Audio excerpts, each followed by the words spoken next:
જય સ્વામિનારાયણ. આપણે આવી ગયા વેલાલ ગામ.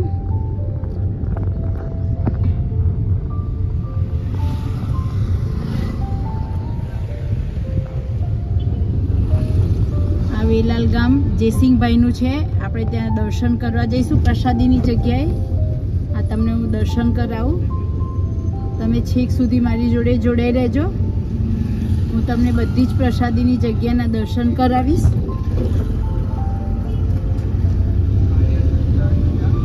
અહીંયા આપણે જયસિંહભાઈનો માડ, જે મહારાજે કીધું હતું કે ભાઈ આ માડ નીચેથી જે પસાર થશે એનું કલ્યાણ થશે, એ માડના પણ આપણે દર્શન કરશું.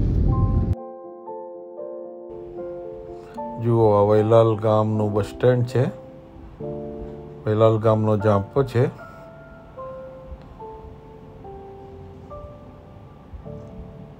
ગામમાં અંદર જવાનો પ્રસાદીનો દરવાજો છે. સ્વામિનારાયણ ભગવાન અહીં અનેક વખત પધારેલા છે. આ ગામમાં, વૈલાલ ગામમાં. આ પ્રસાદીનું ગામ છે, વૈલાલ તીર્થધામ. ભગવાન અહીંયા ઘણી વખત પધારેલા છે અને લીલાઓ અહીંયા કરેલી છે.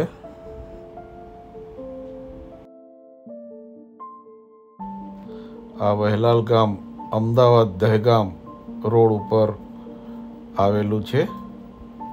અમદાવાદથી નજીક જ છે.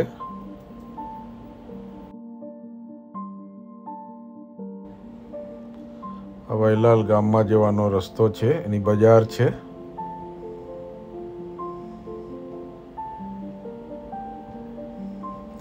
ચાલો હવે આપણે વૈલાલ ગામના સ્વામિનારાયણ મંદિરના દર્શન કરીએ, જે અમદાવાદ દેશ નરનારાયણ દેવ દેશના તાબામાં છે. ચાલો તો આપણે મંદિરમાં જઈએ અને ભગવાનના દર્શન કરીએ.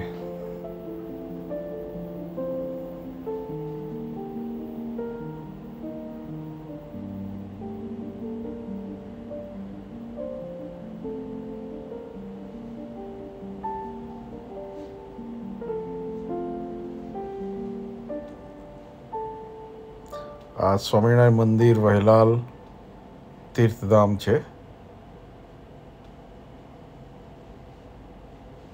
પ્રસાદીનું મંદિર છે.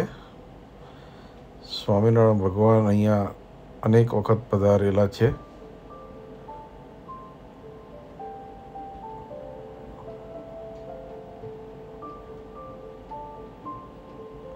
અહીંયા ઘણી બધી પ્રસાદીની વસ્તુઓ છે, જે આજે આપણે દર્શન કરીશું.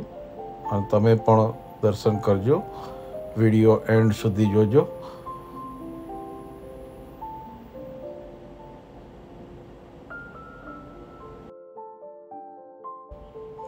આપણી આ ચેનલ સ્વામિનારાયણ હરિ ચેનલને જો તમે સબસ્ક્રાઈબ ના કરી હોય તો જલ્દીથી લાઈક, શેર, સબસ્ક્રાઈબ કરજો, જેથી આવનારા વિડીયોની માહિતી તમને ઝડપથી મળી રહે. ટૂંક જ સમયમાં આપણે સૌરાષ્ટ્ર પંથથી પણ કરવાના છીએ. ત્યાંના પણ અમે તમને દર્શન કરાવીશું. તો સબસ્ક્રાઈબ ના કરી હોય ચેનલને તો જરૂરથી સબસ્ક્રાઈબ કરજો.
ઘનશ્યામ મહારાજની જય.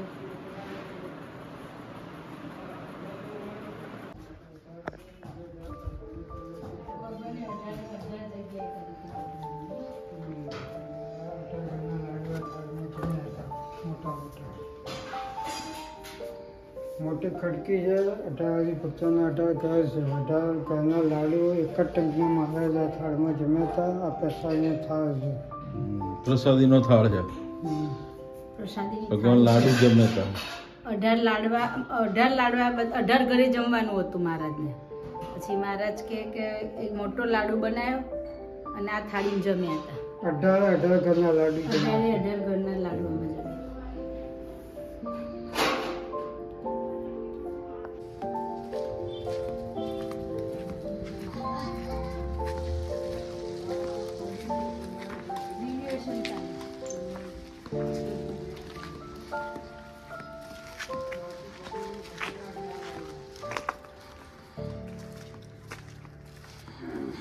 જયસિંહભાઈ નું ઘર કયું?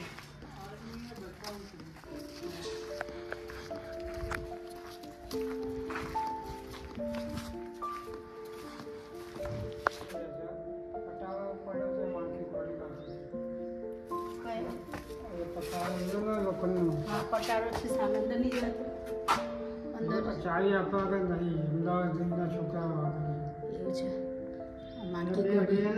પેલા સલામ એક જ ઘરે જો બે અલગ. અચ્છા, જયસિંહભાઈના દીકરા 8મી પેઢી. અચ્છા, આ પેલું ચાકડી બધું અહીંયા હતું એ હતું ને એ બધું અમુક તો બીજીમાં મૂક્યા જુદા જુદા. હાથમાં કોણ છે? પેલા હાવ પડેલું ખંડેર જેવું હતું એને થોડા બધું જંગલ જેવું થઈ ગયું છે.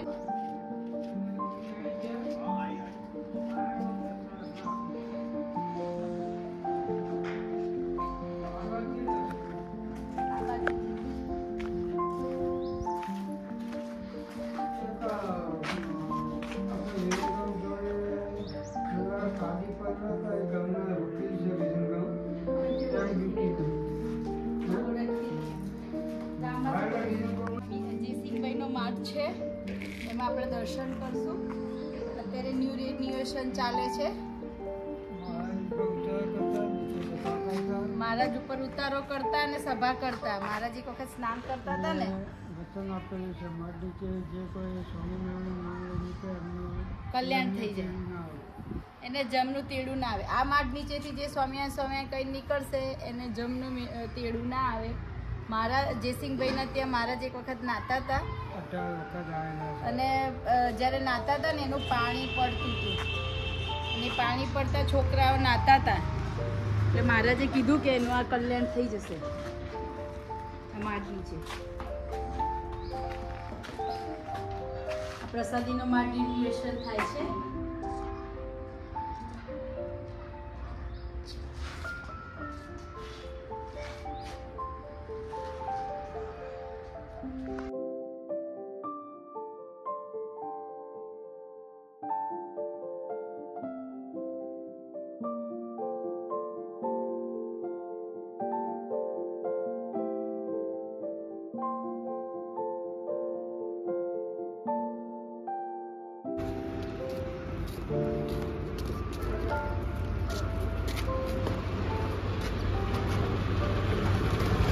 દાંતા માળા ડેરખો ચાકડી.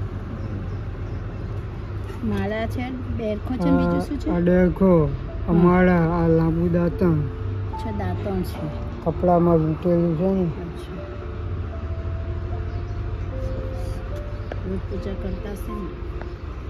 બે ભાઈ છે એટલે બે ભાઈના ભાગ પડે ને પાલનનું મંદિર આવી જાય. આ એ પ્રસાદીનું છે ત્યાં? ના, એમને એમ જ છે. એ શિવલિંગ છે ને એ પાળાનું બનાવેલું છે. હા, એ તો ખબર છે પણ બહુ ટાઈમ થયો, ખાસા વર્ષ થયા. એટલે દર્શન તો હા, એટલે પ્રસાદીનું છે. ચાલો હવે આપણે પ્રસાદીની રાયણના દર્શન કરીએ. આ રાયણની નીચે મહારાજ અનેક વખત બેઠા હતા અને સભાઓ કરેલી. તે રાયણનું વૃક્ષ હજુ બી એમ જ છે અને તે ખૂબ જ પ્રસાદીની જગ્યા છે. તો ચાલો આપણે એ રાયણના દર્શન કરીએ. આપણે ત્યાં જઈને પ્રદક્ષિણા કરીએ. મહારાજે ઘણી વખત અહીંયા બેસીને સભાઓ કરેલી.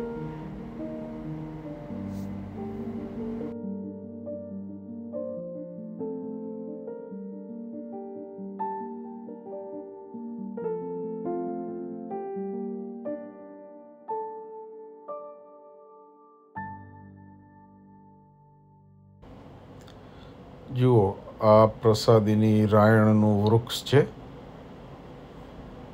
ખૂબ જ પ્રસાદીનું છે. મહારાજ અહીંયા અનેક વખત પધારેલા અને આ રાયણના વૃક્ષ નીચે બેસીને સભાઓ કરેલી. તો દર્શન કરો. અહીંયા બાજુમાં એક છત્રી પણ બનાવેલી છે. મહારાજના ચરણારવિંદ પણ અહીંયા પધરાવેલા છે.